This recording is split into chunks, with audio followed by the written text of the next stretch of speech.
Assalamualaikum warahmatullahi wabarakatuh.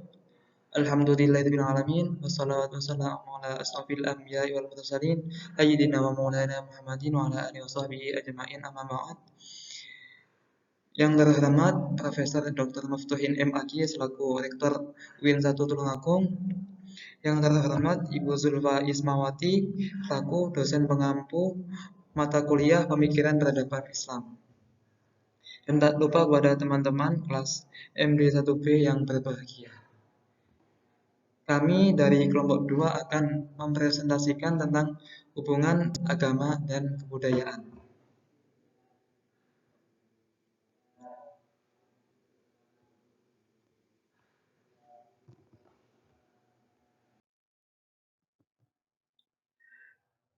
Pertama, saya akan mempresentasikan tentang pengertian agama, wahyu, dan kebudayaan.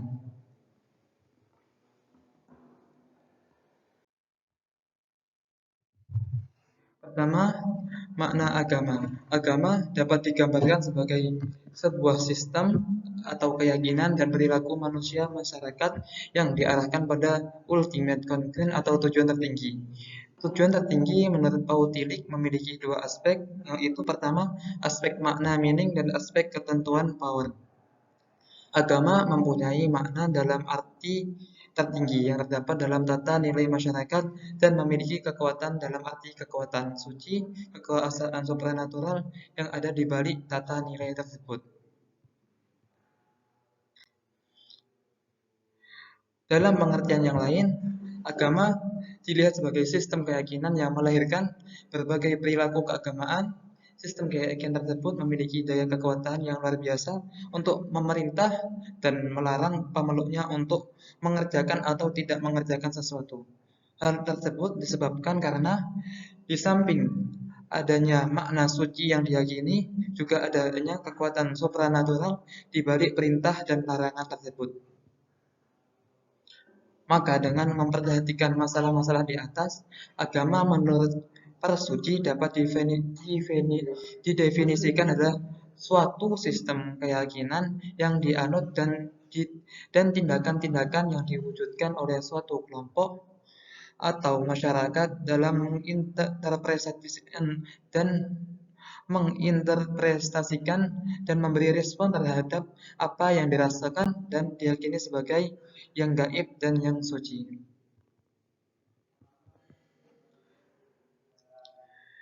Berikutnya, saya akan mempresentasikan tentang makna wahyu. Wahyu secara bahasa diartikan sebagai isyarat yang cepat, bisa juga diartikan sesuatu yang diturunkan, disingkapkan, atau diumumkan. Wahyu merupakan sebuah pencerahan atau sebuah bukti atas realitas dan sebuah penegasan kebenaran. Wahyu adalah sebuah tanda yang jelas, sebuah bukti atau indikasi makna atau signifikan bagi seorang pemerhati yang harus diamati dan direnungkan dan dipahami. Segala yang ada di jagat raya, bumi, langit, matahari, dan bulan, siang dan malam, terang dan gelap, pergantian musim, semuanya merupakan wahyu jika dipandang dari sisi di atas. Dan tanda-tanda bagi orang-orang yang hidup dan memiliki kebijaksanaan dan wawasan. Orang-orang yang memiliki mata untuk melihat, telinga untuk mendengar, hati untuk merasakan, dan otak untuk berpikir dan memahami. Begitu pula gejala-gejala alam. Begitu pula gejala-gejala alam sosial dan historis dalam semua manifestasinya, misteri dan keajaiban.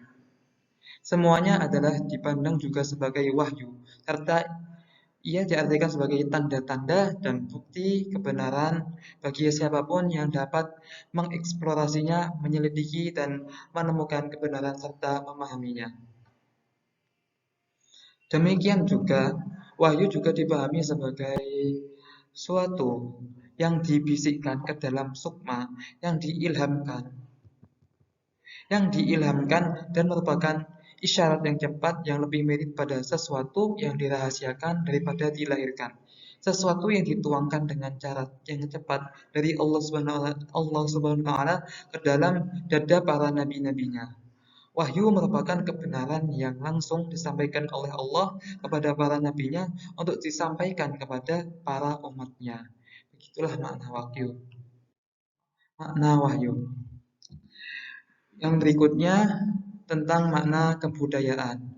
Kebudayaan merupakan hasil karya manusia dan pemikiran manusia untuk diperbaiki dalam masyarakat.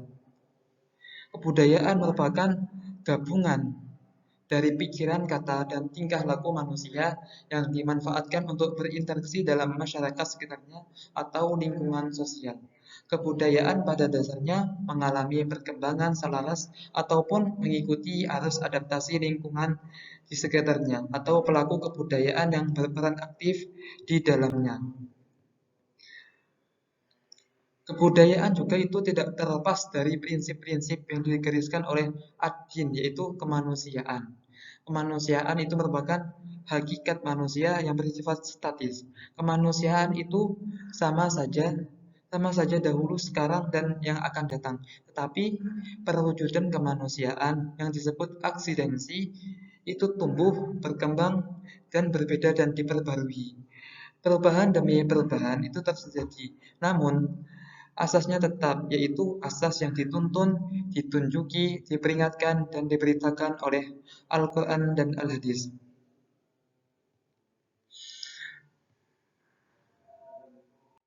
Berikutnya saya akan menjelaskan tentang subbab yang B, agama ditinjau dari sumbernya. Agama yang dikenal manusia terdiri atas dua jenis agama, yaitu pertama agama wahyu dan agama budaya. Pertama saya akan menjelaskan tentang agama wahyu. Agama wahyu itu sendiri adalah agama yang diterima dari akal manusia, dari Allah melalui malaikat Jibril, dan disebarkan oleh Rasulnya kepada manusia. Agama wahyu disebut pula sebagai agama samawi atau agama langit. Agama Islam termasuk agama wahyu, karena agama Islam adalah agama yang diturunkan oleh Allah atau agama yang diturunkan dari langit. Yang kedua, agama budaya.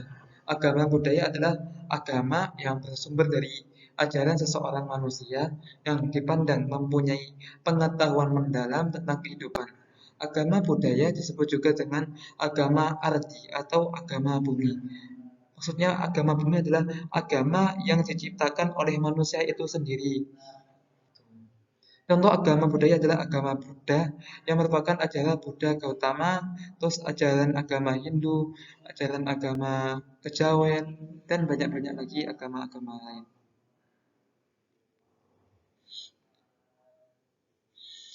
Ciri-ciri perbedaan antara agama wahyu dan agama bukan wahyu juga dikemukakan oleh Sigi Gazelba dengan ciri-ciri pokok masing-masing agama tersebut. Pertama, satu, agama bukan wahyu. Agama bukan wahyu itu tidak disampaikan oleh Nabi dan Rasul Tuhan dan tidak dipastikan kebenarannya.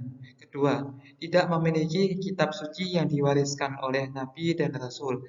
Kalau ada kitab suci yang diwariskan oleh kalau ada kitab suci yang diwariskan, maksudnya isi kitab itu mengalami perubahan-perubahan dalam perjalanan sejarah agama itu, sehingga setiap tahun atau setiap dekade itu pasti ada suatu perubahan karena menyesuaikan dengan zamannya tersebut. Ketiga, sistem merasa atau berpikir inheren dengan sistem merasa dan berpikir tiap segi kehidupan kebudayaan manusia berubah dengan perubahan mentalitas masyarakat yang menganutnya.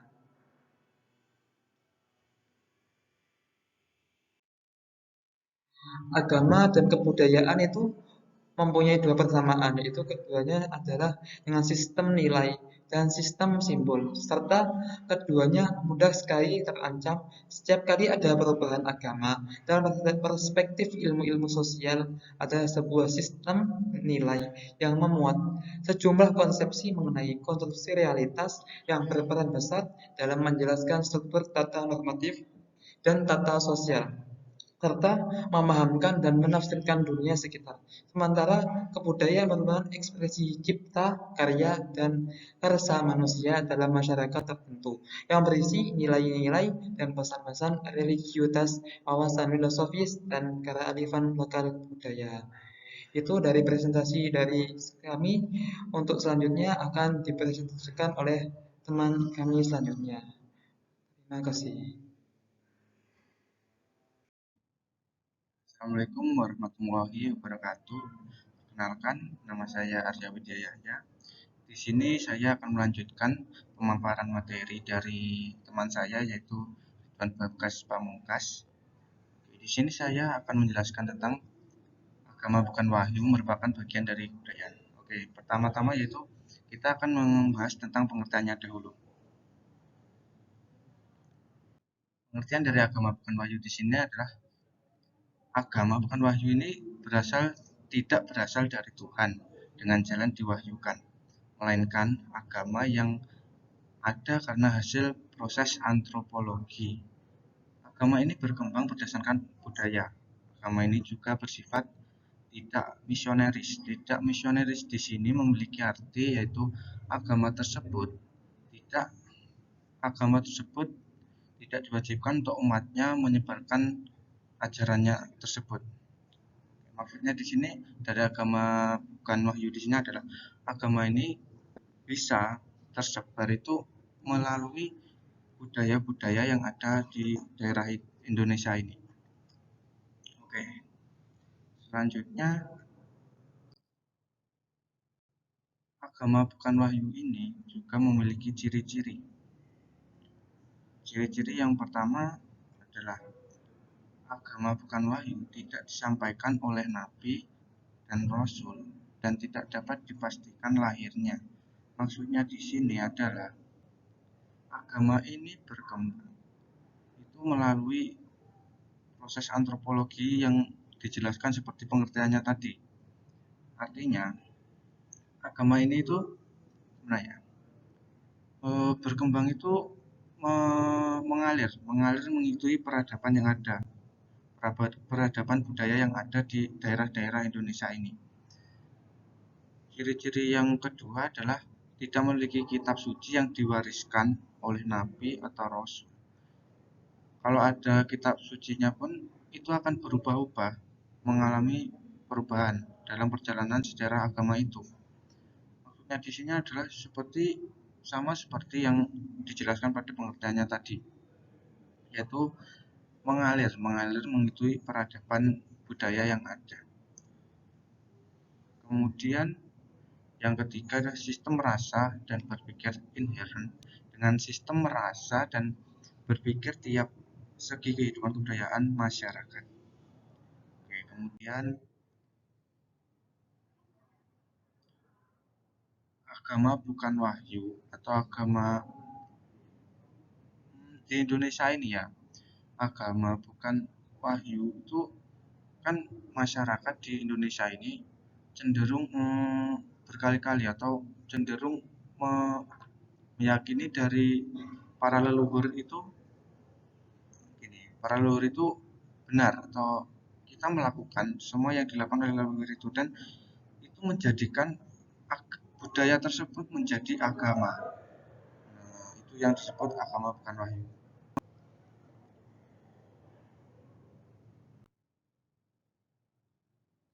Di Indonesia ini ada beberapa contoh ya, ada beberapa contoh agama bukan wahyu atau kegiatan-kegiatan yang berkaitan dengan agama bukan wahyu. Contoh ada upacara nyadran di Cirebon, terus ada hmm, ritual sekaten di Yogyakarta dan Surakarta dan mungkin masih ada banyak lagi ya.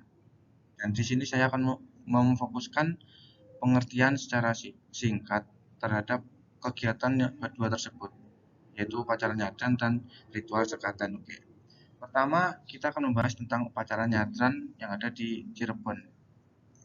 Jadi menurut penjelasan Dr. Andes Haji Askadi Sastra Suganda yang diperkuat oleh pemangku adat Mertasinga Alam, Panji Jaya menjelaskan bahwa kata nadran berasal dari kata nadar atau nazar, yang berarti kaulan memenuhi janji yang telah diikrarkan, yaitu syukuran setahun sekali atas anugerah tangkapan hasil laut dengan melaksanakan sedekah laut.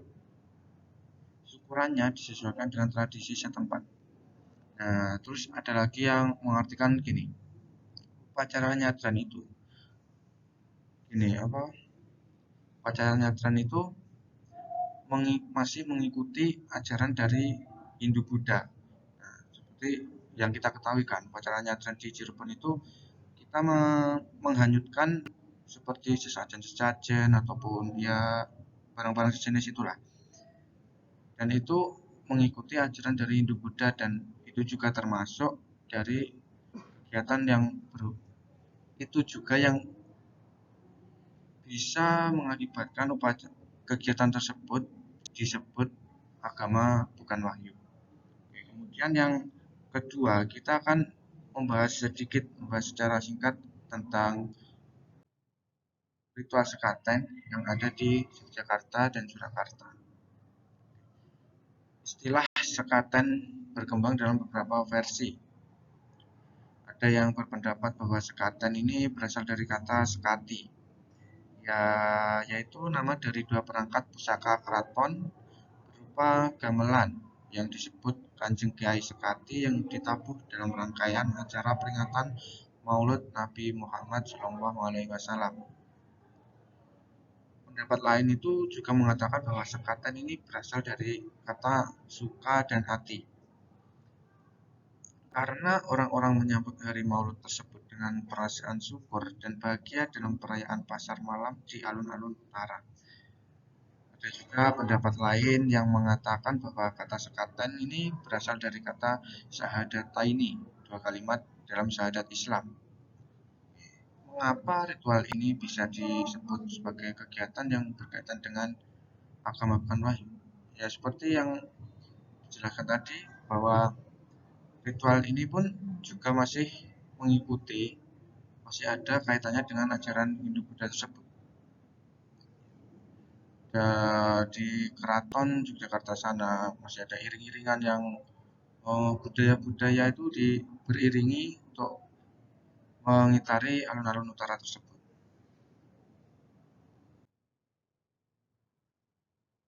Kan ini tadi membahas tentang kebudayaan budaya, karena agama budaya kan bisa disebut agama budaya, agama bukan wahyu itu. Jadi kebudayaan ini merupakan bagian penting dalam kehidupan manusia.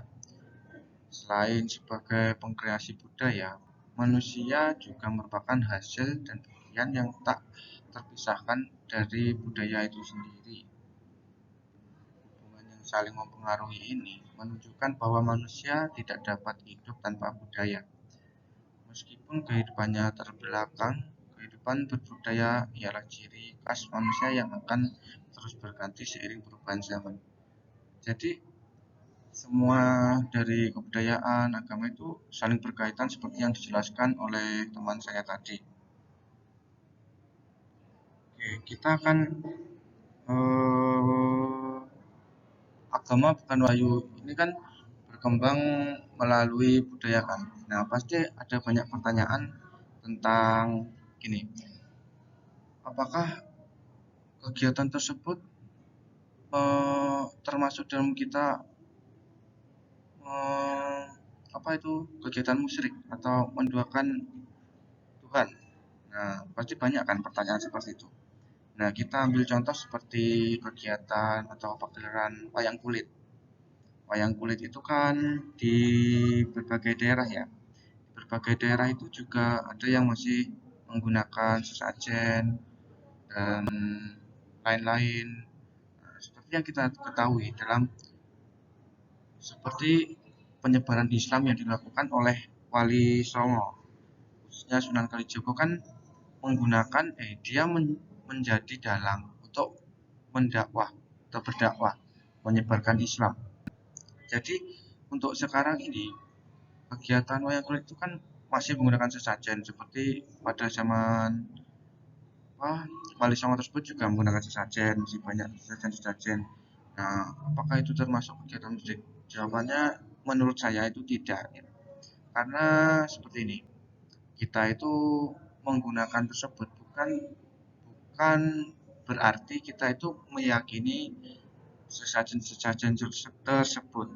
Nah, kita itu menggunakan sesajen tersebut, kita itu karena menghormati adat yang telah lama dilakukan oleh para leluhur kita. Nah, seperti itu.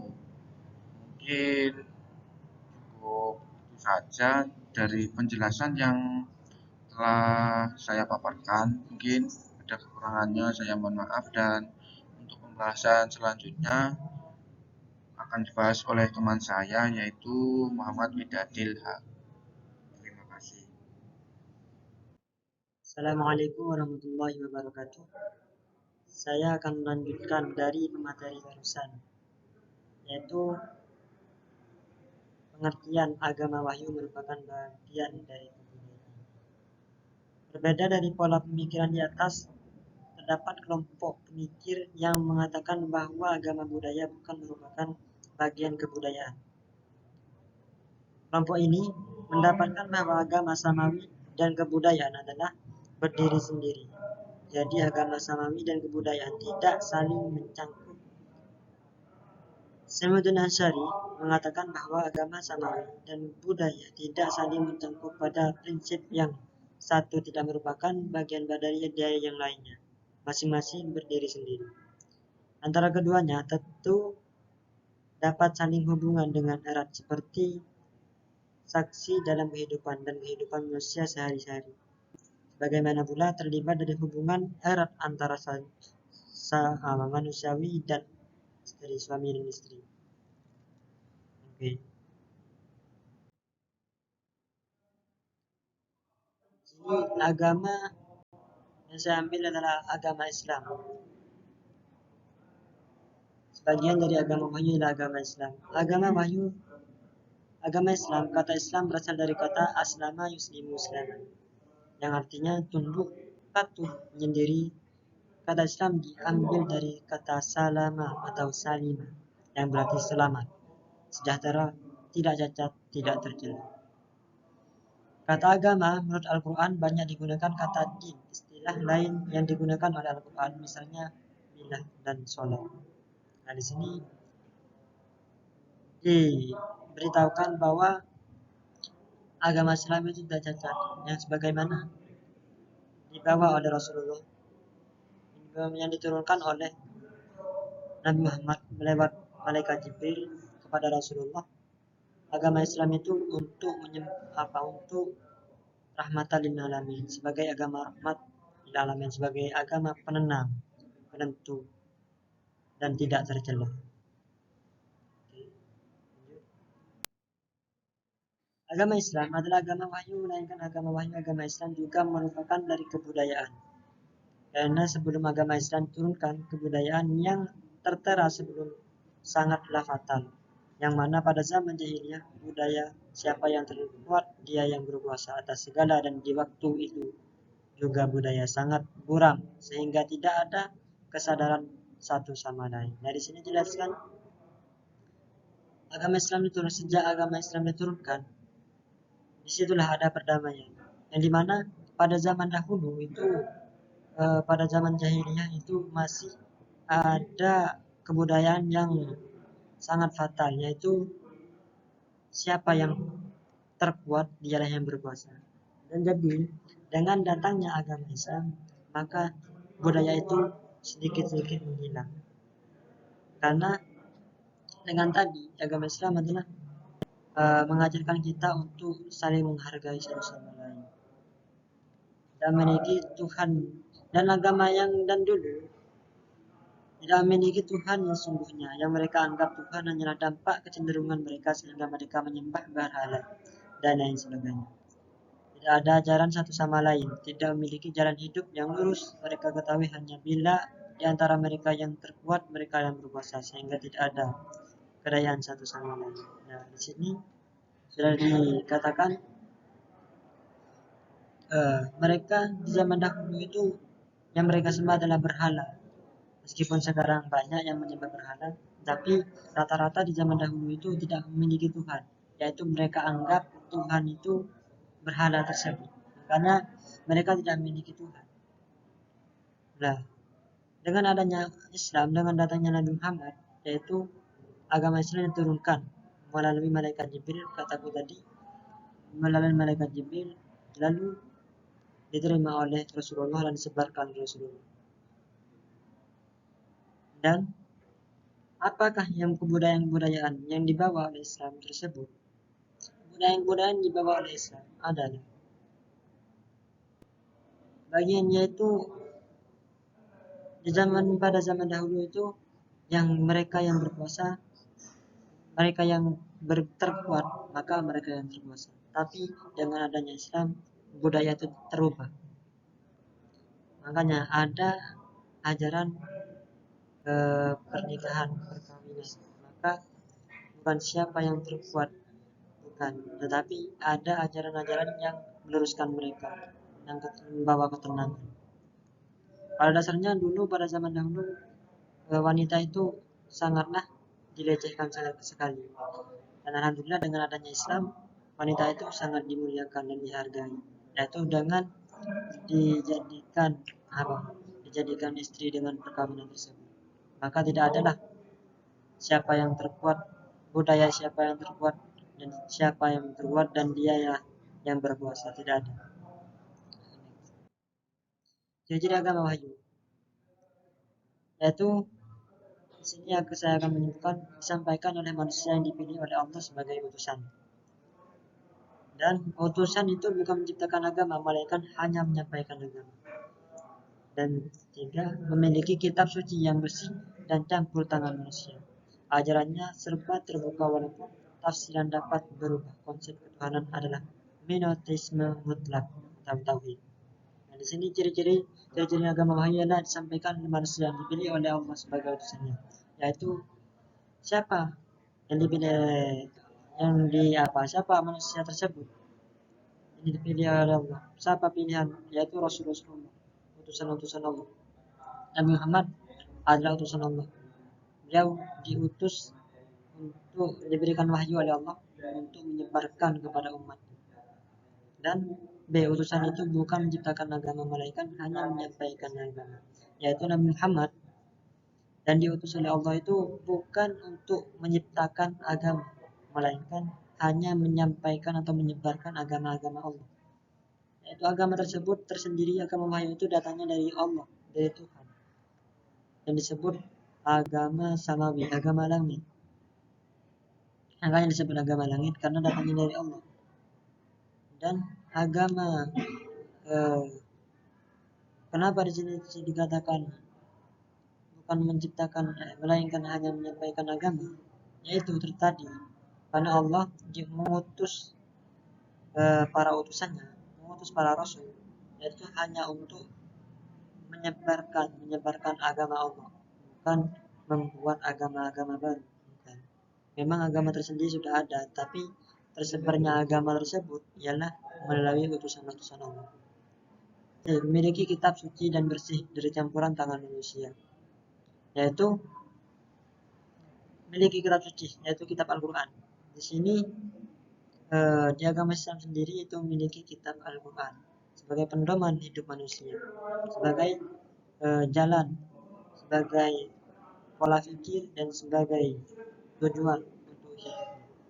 Nah, di sini kitab tersendiri ini bukan kitab yang diciptakan oleh manusia, tapi kitab yang memang datangnya dari Allah, yaitu firman-firman Allah, tapi dijadikan pembukuan oleh tangan manusia tersendiri.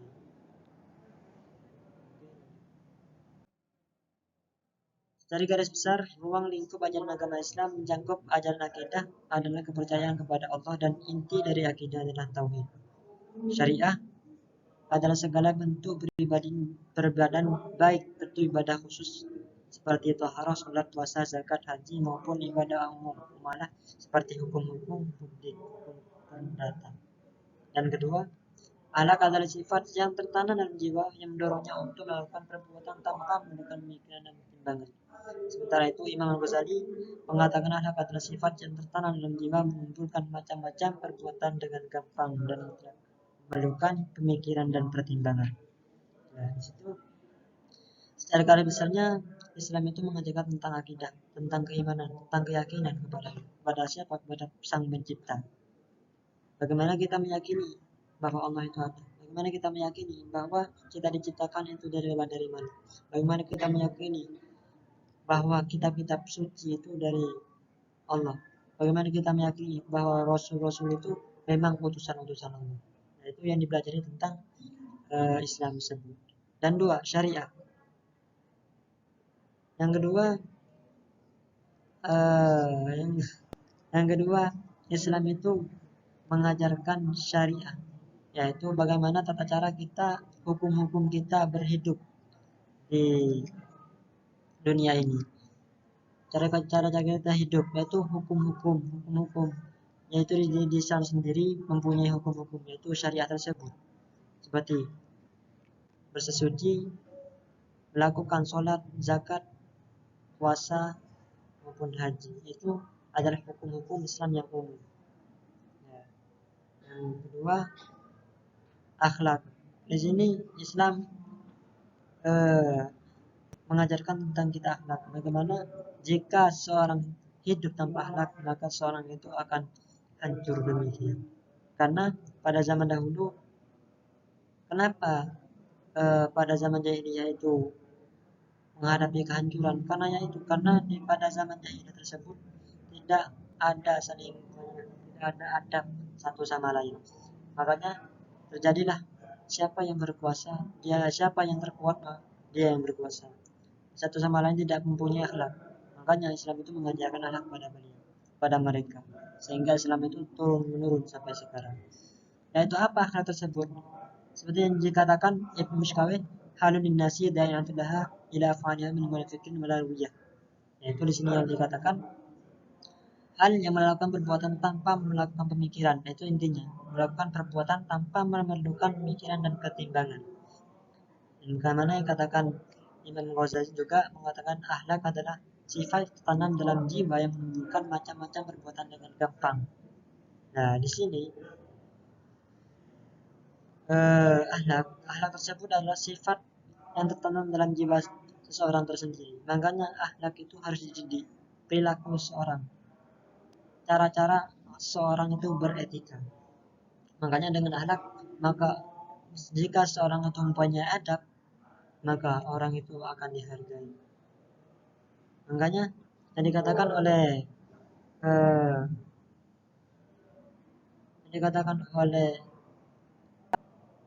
Syekh Abdul Qadir, yaitu saya tidak menghargai, saya lebih menghargai orang yang beradab daripada orang yang berilmu. Kenapa? Jika orang berilmu, setan pun lebih banyak ilmunya daripada orang manusia, sebagai daripada manusia gitu ini. Nah, pada dasarnya di situ akhlak ini sangat penting bagi kehidupan manusia. Sebagai kita makhluk sosial, berkomunikasi sama masyarakat secara individu itu ada masing-masing adab, ada masing-masing akhlaknya tersendiri. Makanya di sini kata-kata akhlak tersebut, sudah akhlak yang terjadi adalah jiwa yang terdidik itu mempunyai akhlak. Seperti contohkan seperti dikatakan oleh Imam Ibnu Mishkawin, yaitu yang melekat dalam jiwa seorang sendiri, maka tanpa memerlukan pemikiran lagi, tanpa pertimbangan lagi, bahwa dia mempunyai akhlak melekat dalam jiwanya seseorang. Itulah yang ditujukan tujuan Islam untuk meyakini syariat, akhlak dan lain sebagainya, dan agenda syariah dan akhlak. Terima kasih. Sekian dari saya. Sekian dari kami kelompok 2. Apabila ada salah, mohon dimaklumi, mohon maaf, karena al-insanu mal khata' bin lisan, manusia tidak luput dari salah dan dosa. Sekian dari kami. Wassalamualaikum warahmatullahi wabarakatuh.